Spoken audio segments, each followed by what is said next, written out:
like to do then is get the elevator story from everybody around the table. So if you can lead us off, Jordan.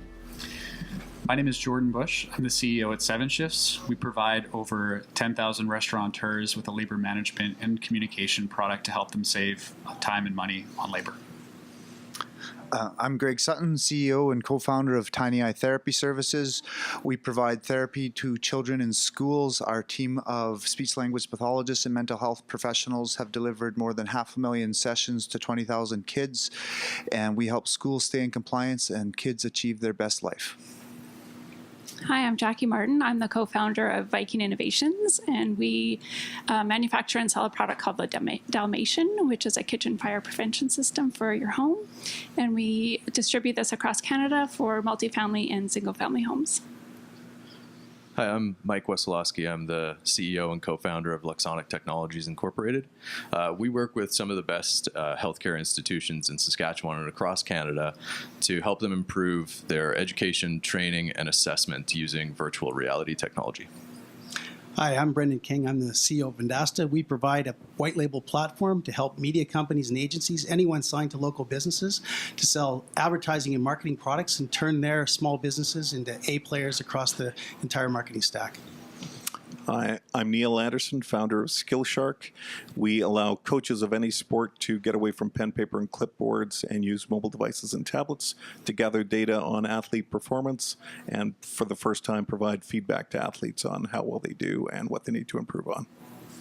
I'm Ian Meyer. I'm the co-founder and CEO of Agrimatics. We focus in our business on post-harvest data collection and management so farmers can easily gather their grain production and inventory data. Tanse and hello. My name is Heather Abbey. I'm the proud co-founder of Indig Inc., an online business platform and marketplace for Indigenous artisans, and we're making Indigenous e-commerce happen. Hi, my name is Alicia. I'm the CEO of Salon Scale. We create a Bluetooth technology that measures the exact cost of every single color bowl mixed at a hair salon. We make salons more profitable, servicing over 500 salons in North America. Hi, I'm Sheila Mathel. I'm the CEO of Brillis Better Projects. We are a project management software company, and this is a big deal because most projects in the world are late and over budget, and we ensure that never happens. Thank you. Thank you very much, Sheila. Thank you, everybody. I think I made this joke already, but the alarms will be going off at Slack with these people around the table. There's going to be a bit of a vacuum in the industry here in Saskatoon today. There's a lot of great heavy hitters around here. So let's dive right into it in the interest of time. I'd like to know what are some of the unique challenges a company faces as a tech entrepreneur in Saskatchewan, and I thought I would lead with Brendan. Well, it's interesting in Saskatchewan. There's a number of things. To start with, we don't have the ecosystem that is present in other places, like in the Valley or even in Vancouver or Montreal or Toronto or Ottawa. But we do have some great people and smart people. So the challenges really are building that culture, finding people to understand how to build a technical product. We don't have the typical product owners or many of the industry sort of skills that are needed, so we have to develop those on our own and sort of build out that ecosystem. Another problem would be fundraising. Obviously, it's a little harder from here, but I think that's getting somewhat better. And then lastly would be logistical. Traveling to see your customers can be a challenge when everything's 3 connections instead of 1. So there's a few of the issues that I think would make sense. Fantastic. Anyone else? I think that question really leads itself in. Oh, sorry, Jordan, did I cut you off? No, I think I was just going to echo a lot of Brendan's statements and just say I think a challenge in addition to capital and all these different things that maybe are easier in larger tech ecosystems, I still think that there is kind of this. I honestly, I think anywhere you are, regardless of being in Saskatchewan, entrepreneurs, I think, struggle with what is that next step? And it might be capital, but it might not be. And it's just having those advisors around you. And that comes with having it in the ecosystem that can help guide you along the way. And for sure, we're developing it here, but I still think there is a bit of a chicken and egg type of situation that's happening right now. And it is getting better, but I still think people are hardworking and smart, but just don't know what that next step should be. Great. Well, and I guess that sort of leads into my next question. Those are some of the unique challenges in Saskatchewan. What would some of the unique benefits of being a tech entrepreneur in Saskatchewan? I think a lot of the things that become adversity, it can also help grow a company here. And I wondered if, Greg, you had some thoughts on that. Sure. It's it's a small community, so all of us have met each other before. This isn't for most of us, I think everybody's met everybody around the table. We can all mentor each other, help each other. It works the same with accessing, different programs within government perchance, or mentorship opportunities within the bigger business community, as well as media opportunities as today. It's much easier to get noticed here. And it's also easier to hide in the weeds if you're trying to launch, and test out your stuff in Saskatchewan before you take it to California or Florida or bigger markets. You can run some really good trial runs here. It's a strong business and diverse community, so you can test a lot of products, a lot of different things before taking them to the world and get some really good feedback. People started to take their product testing out of province. How are you, anybody here had an experience around that?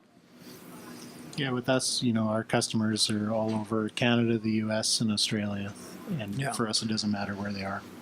We have customers ranging from, for every sport around the globe. We're in Germany, UK, Tampa Bay Lightning professional teams, Yeah, absolutely. Projects are all around the world, and we can help customers wherever they are. So, yeah, we have worked on projects all over the place. Do you think, were there any advantages to being in Saskatchewan in working on those projects out there? How did you find people reacted to you being from Saskatchewan? That was a footnote. It was, what can you do for us? Mm-hmm. And once they get that, they're really eager. I would like to add something, though, thinking it's a plus and a minus of being here. So on one hand, you mentioned the ecosystem when it comes to fundraising and other things. But what I think about that is, well, then you're forced here to go do something valuable, find people to buy it, and go and bootstrap. I think here a bit more than other markets where there are other options. So that could kill you prematurely, which is unfortunate, but it also can be a way to focus on fundamentals that are required at some stage. So you have to do that here, and that can be very good. That's a great point. I think a benefit about being in the Sask tech ecosystem is that for the first few formative years of my tech knowledge and building, who my company and who I as an entrepreneur needed to be, was I had to leave the province.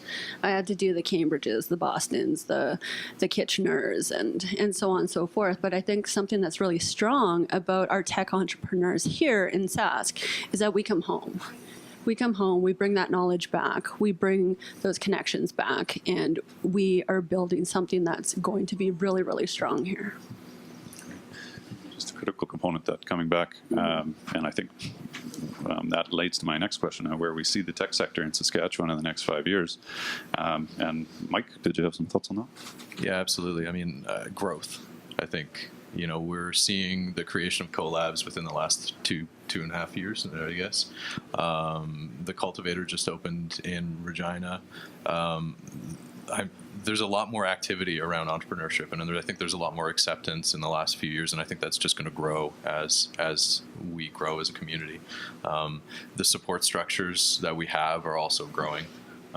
We've got government involved more and more in supporting the ecosystem, and I think events like this show that there's also support amongst entrepreneurs to grow this ecosystem. So, yeah, I really can't stress that enough. I think in a market like this, to have an organization of people like this says something about the ecosystem they're building. So that's fantastic. Did anyone have anything else on that? Okay. Now that we're seeing that growth in the ecosystem, when did you have an aha moment, or when in your company did you kind of know, I think I'm onto something, we've made it to a milestone? Sheila, when did you feel like this was maybe something you were onto? All right, so I first want to lay some groundwork for context. When I say that projects are late and over budget, it's a very big deal. I would say there's about $800 billion in project losses that are completely preventable using our software. So being a best kept secret is a huge frustration for me. And knowing what the software does, as when you're looking at it from our point of view as the developers, as the people running the company, is one thing, but it's different when you talk to a customer and they tell you what this meant for them. And I remember very, very clearly where I was and what was happening when a customer who had used our software on one of their construction projects said, "This is our secret weapon." And I thought, wow. And so the best kept secret business is, well, why is this a local best secret or secret weapon, that sort of thing. But hearing it from a customer who had no obligation to tell me anything about what he really thought of it, I thought, so this is a secret weapon and your goals for your company are hinging on the kinds of results that our software can give you uniquely. All right, how do we do that again and again and again and again? So yes, I think we're onto something, and it's good to hear from customers who are telling you the same thing. Neil? Yeah, for me, this is the engineer coming out in me. It was June 16th of 2017. Blue Jays game was just about to start, and I got a phone call from the director of operations from the Arizona Diamondbacks saying, hey, just found out about your software, and any chance you can be down in Phoenix in the next couple weeks? You're darn right I can be down in Phoenix. So, yeah, 2 weeks later, I'm in the boardroom, and And the responsibility for the Tampa Bay Lightning season this year. I mean, breaking records. yeah, 60 wins. it was all us. Yeah. All us. Yeah. Do you still get these feelings? I mean, you guys have been at this for a while. Well, I mean, I think all entrepreneurs, it's got to be, you have to have that feeling all the time. Otherwise, it's pretty hopeless. And it's a series. It is a series of those feelings. You know, our first year, I remember when we sold to Hearst Media Services, and we were, you know, I think we had $250,000 worth of revenue that first year, and within 2 years we were at $3.5 million. I don't remember necessarily one feeling there, but I know that it's a series of things, and there were a lot of things where we thought this is at one point there. I don't know if you guys remember Groupon, but we were building a Groupon clone before Groupon was big, and so we were pretty excited about that. And we had Direct West using it in their own province, which for us was a big deal. We didn't have any customers in Canada.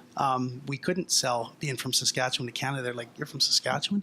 But in the U.S., it was no problem. We could sell all we wanted to. But now we have good customers in Canada. But as we rolled out that Groupon thing, we thought we had one of those things. But then when 20 companies raised more than $20 million, I made the decision to bury that project, even though it was successful at the time. In hindsight, very fortunate to have done that, because we would have, there's none of those Groupon clones left, and Groupon itself is probably not doing that great. But it is a series of moments. We've had 4 major pivots in our time with what we're doing, and I think all of the companies here will find that it is one set of series of aha moments from another. So I hope that happens to all of you. Yeah. Excellent piece of advice. If you had one piece of advice to give to a tech startup in Saskatchewan, Jackie, what would it be? Yeah, I think just echoing what Brendan was saying is that it's a roller coaster, and starting any new company, and for us, we're a safety company. So for us, I don't think we really appreciated how difficult that was going to be. But certainly when we sell to a multi-family building and have repeat customers doing that, then we know, that there's that many families that are a little bit safer now, and it keeps us going. But certainly to appreciate how difficult the journey is going to be, and that it's going to be a roller coaster ride. Can I jump in on this one? Absolutely. Before you write a line of code, validate your market. Go out, find the people. You don't need to just go with an idea and find the people who are going to buy it. Don't write a line of code before you do that. You're going to save yourself a lot of misery. Yeah, I agree. A lot of people want to keep everything hush-hush and don't want to tell anyone until they got the product fully done. But if you build the wrong product, there's not a lot of point to that. There's a lot of people I would add to that I've talked to that it's like, hey, have you heard about this person that's literally doing this exact same thing as you? Yeah. They just raised $30 million. They're growing at X rate. And they're like, no. And I'm like, I know that, and I'm not even in your industry. Yeah. Like, how do you not understand? I think to that point around understanding market, it's like you honestly have to believe that there are companies out there doing it 10 times better than you and 10 times faster than you.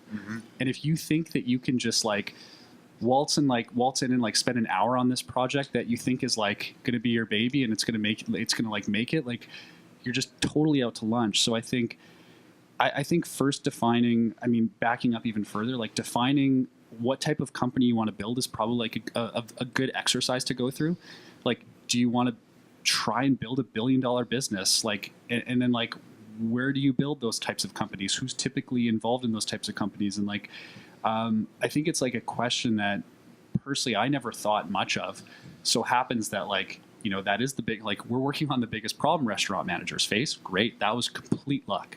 But like, if I were to do something again, I think really defining what success looks like for you and what type of company do you want to build is a really, really important exercise. And I think a good way to understand that is to maybe travel a little bit, like get out of Saskatchewan, go spend time in an ecosystem where you're like literally nothing, like you were an ant, and you should feel that way and it should excite you. But if it like demoralizes you, then great, you figured that out super early. But if it like excites you, you want to dive deeper and build a really big company, and that's like a different thing. You now maybe have a better idea of the scale in which you're trying to operate at, because I feel like we have a bit of tunnel vision here.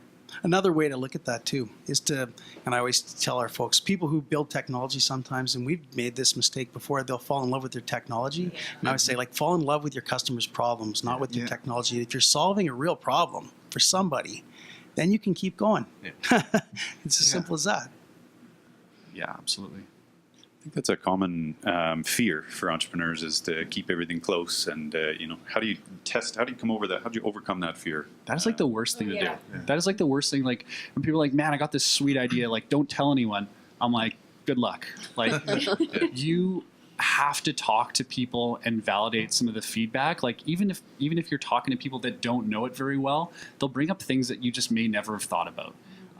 And it's like you're basically just like walking blindly. If you think you're gonna like know it all and keep it all to yourself, expose yourself. Like go on, like, oh, I'm building a company that sells beach balls. Go on LinkedIn, find companies that sell the biggest beach balls, find out who's working there, talk to these people, find out their get a better idea of like who, like what exists and how people are selling and what they're doing. Because to think you can do this all yourself is like just completely, it's pretty ignorant. Can I have two things? Absolutely. So the first is, you have to talk to customers. And I remember being that person a long time ago thinking, oh, well, if I talk to a potential investor, I'm going to get them to sign an NDA. And I thought, we never do. Don't even try. And then as you were talking, I was thinking, well, this is not an academic exercise. You're not going out to go sell things in a corner by yourself. You're trying to build a business. Your thing is not a business if people are not buying from you. So you'd better talk to them and make sure that's something they actually want.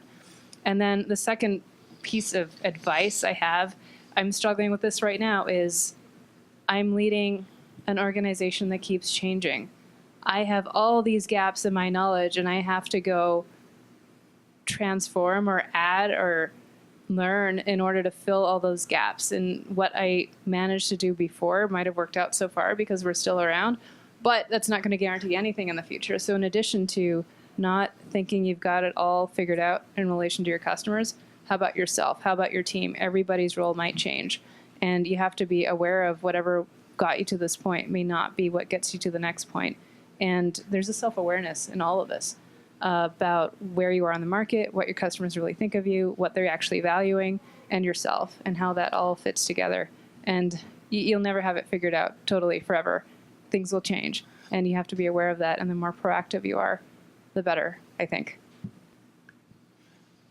was going to add something else, but I realize we've talked like so much about this topic. But I just think like people, one of the challenges, because we're still in the question around, advice you give to folks in the startup realm. He's got my cheat sheet here. Yeah. So I just think, the whole idea of like the people side of things is super important, especially early on. Like you want to try to align with folks that are really just kind of in the thick of things with you.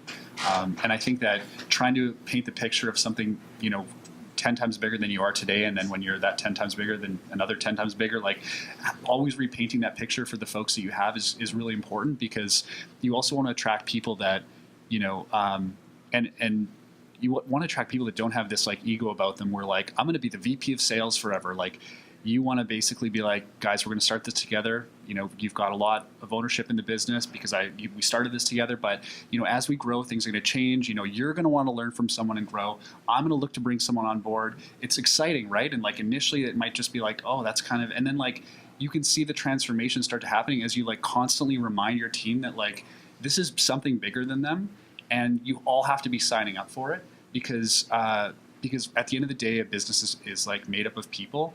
And I think it's super important that you want to spend your time on the hard things about a business. You probably want to spend less time like managing the drama side of it. Like, that's how I feel about it anyway. Excellent. Well, and actually that leads in nicely to this next question on opportunities. Keeping that theme going. Heather, I was wondering, where do you see opportunities for tech startups? And I waited till you had a mouthful of water, so sorry about that. Of course. Oh, well, opportunities. Well, I just came from Communitech, and we spent a lot of time talking about some really awesome things that are coming up. I love drones. I know that might be a little... but no, I mean, for myself, it's all about marketplaces. It's all about things that take information from people and turn them into data, turn them into usable data that really contribute to problems. I don't know what that looks like, but...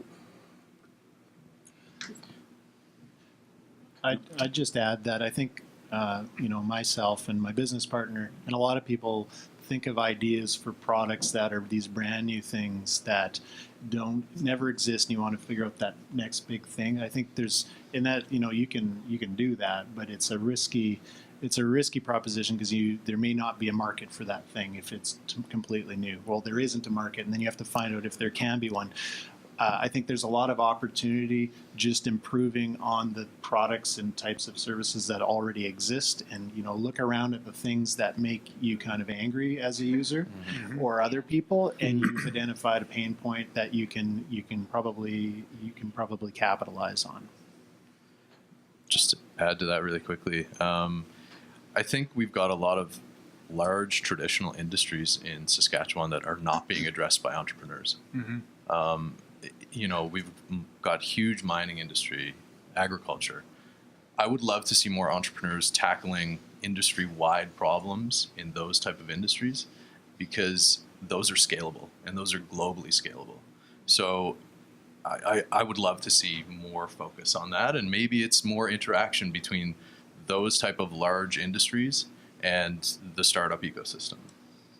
And when I think about those opportunities too, I think from an investment standpoint, investors are going to say, is that opportunity big enough that I should care about it? Why are you going to win? And how can you prove to me that you're going to be the one to capitalize on that opportunity? So, while I hear a lot, we talked about the advice, make sure you find problems for customers. You can't just go out to customers and start solving their problems. Everybody can do that.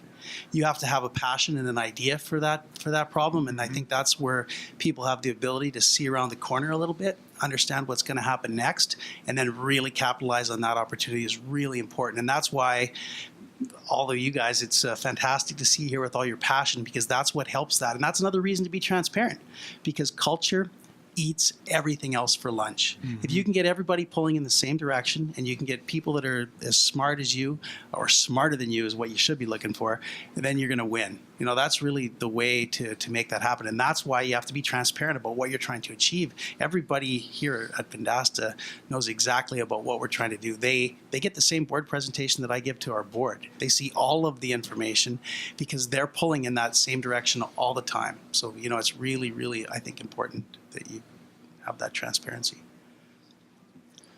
Well, culture, obviously, incredibly important. What is the single most important thing an entrepreneur in tech needs to understand before they start? Alicia?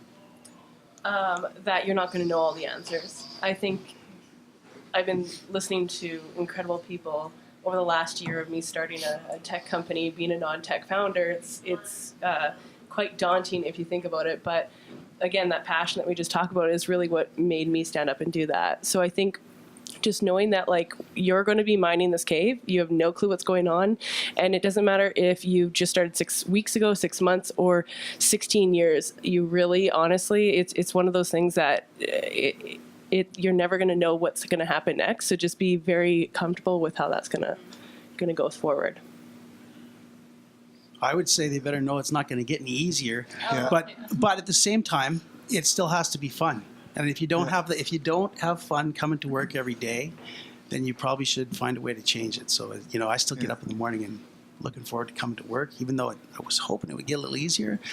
There's more people, there's more dollars, but the worries change. That's all they do. It's not like you're not worried about making payroll, but you got a lot of other things to worry about, and it's no easier. Yeah, and the thing is, it doesn't get easier, but you get better. And the more challenges you have, the stronger you get, the more able you are to deal with the unknown, and the less it worries you, the less daunting it And the becomes. happier you can be. That's exactly That's right. right, You right? know that it's a problem, but you have the ability to solve it. And so it's that you build the business, but the business is building you at the same time, and you got to be open to that transformation and change. And it's really a humbling experience when you get into.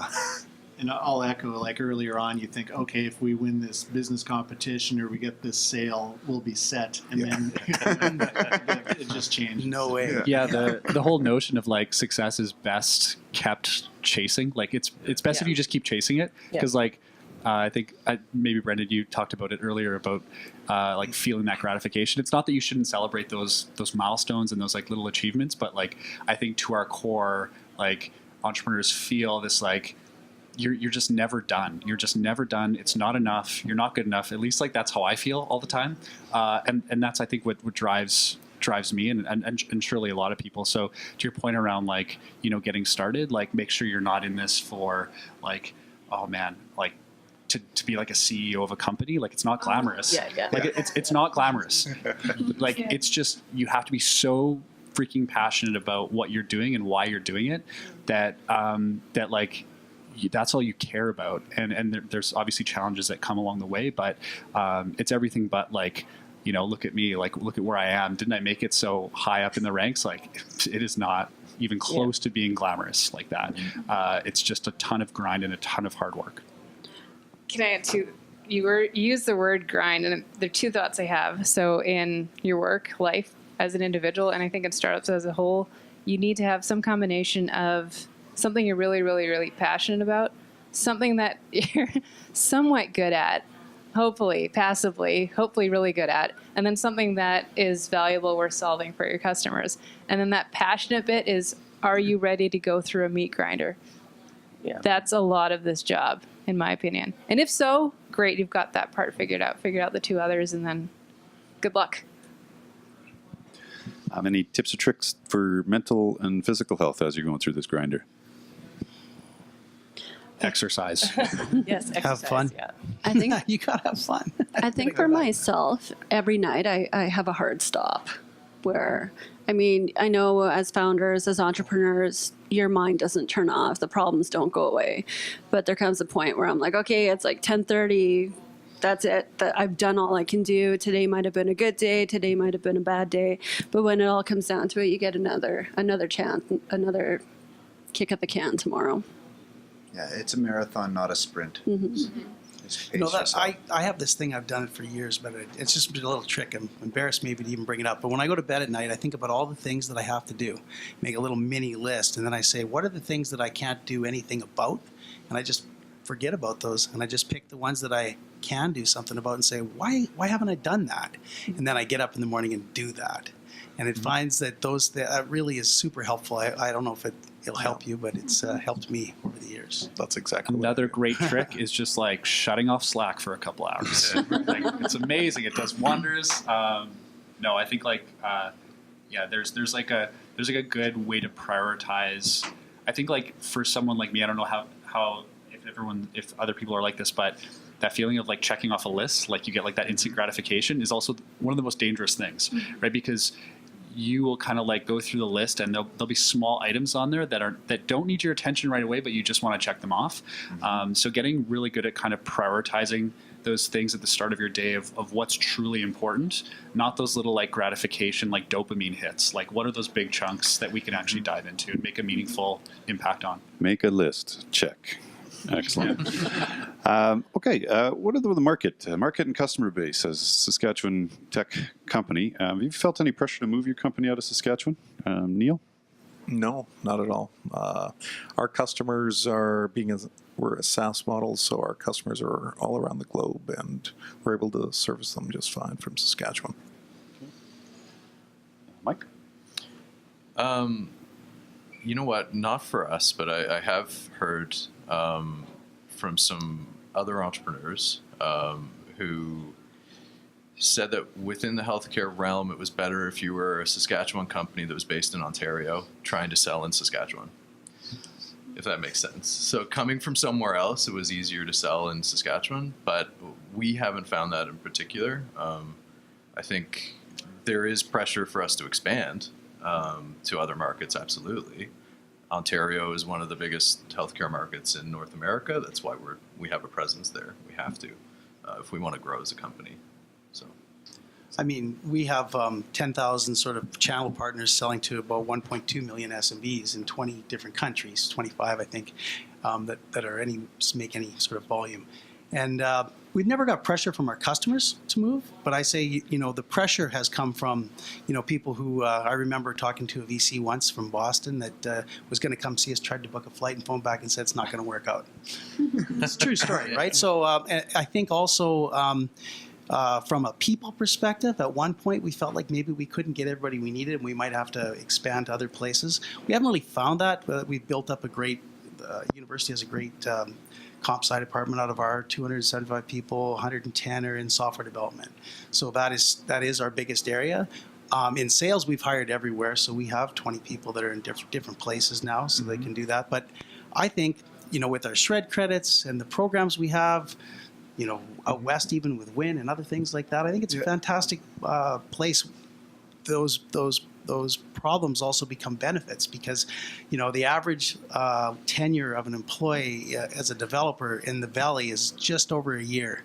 I think ours is like 4.5, 5 years. So there's a big difference in what you can do. So I might have felt the pressure to move, but I've also felt the pull to stay.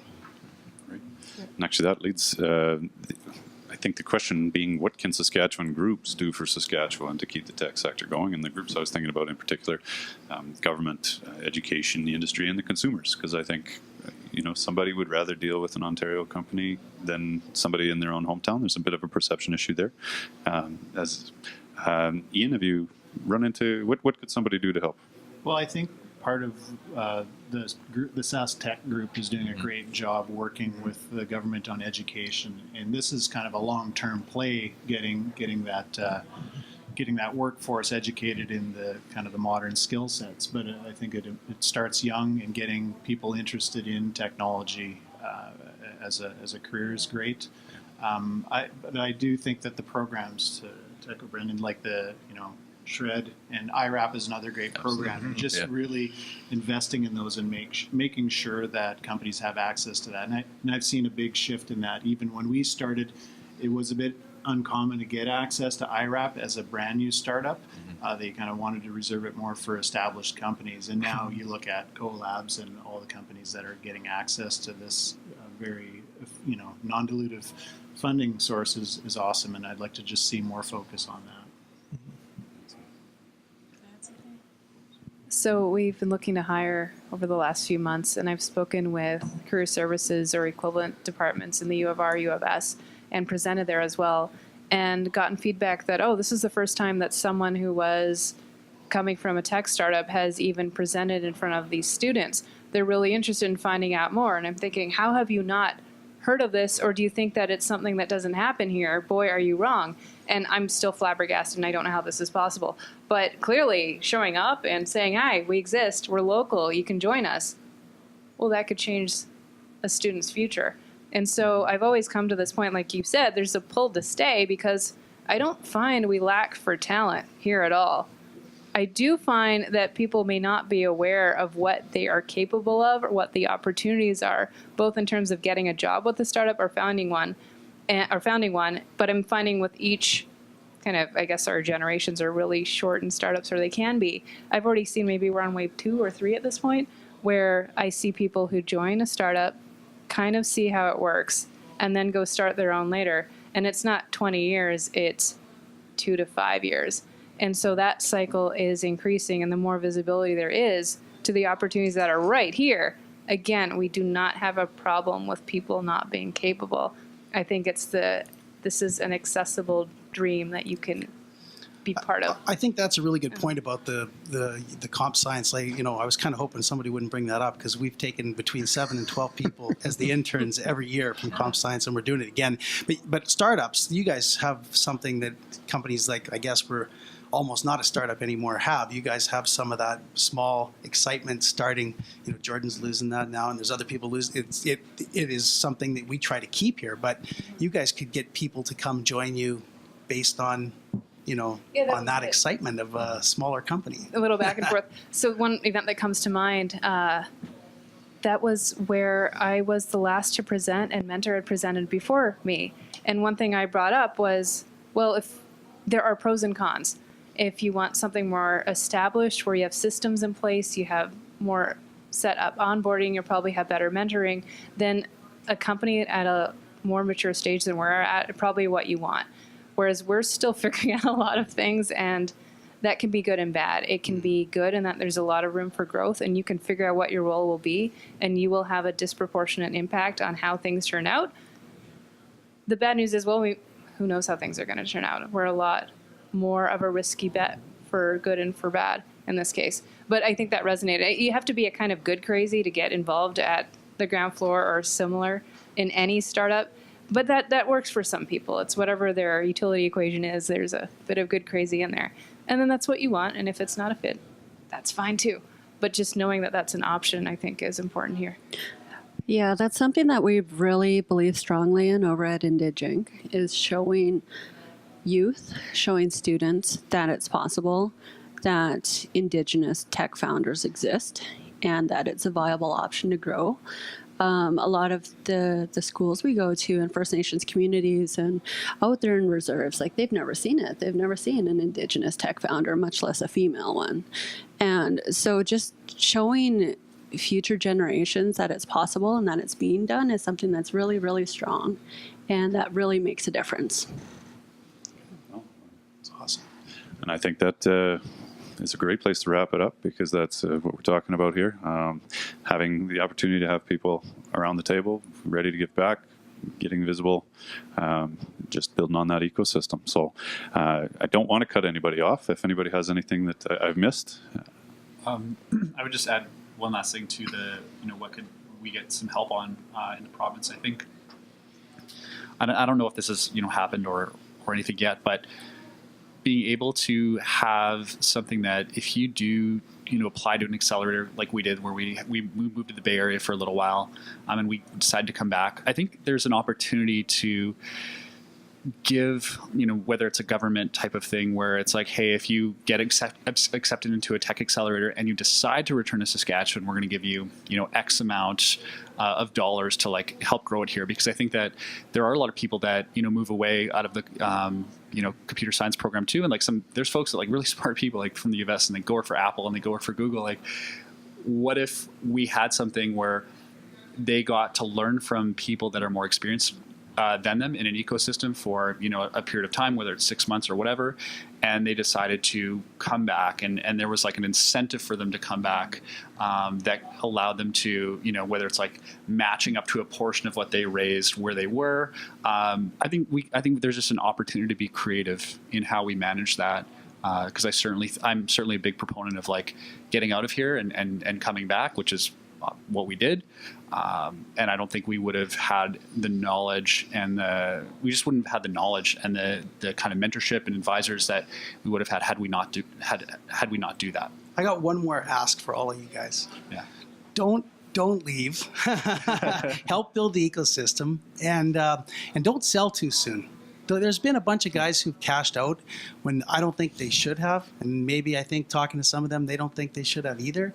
But let's try to build something a little bit bigger here in Saskatchewan together. So please don't do that. And I would like to thank all of you guys for all the hard work. You guys did a lot of work to put this thing on. I really appreciate it. So, yeah. Well, thank you very much, and thanks to Vendasta for hosting. It's just outstanding to have everybody take some time off their afternoons, shut the Slack down for a bit, and join us here. So thank you very much. If anyone has anything after, we can have a quick chat, but have a great day. Thank you.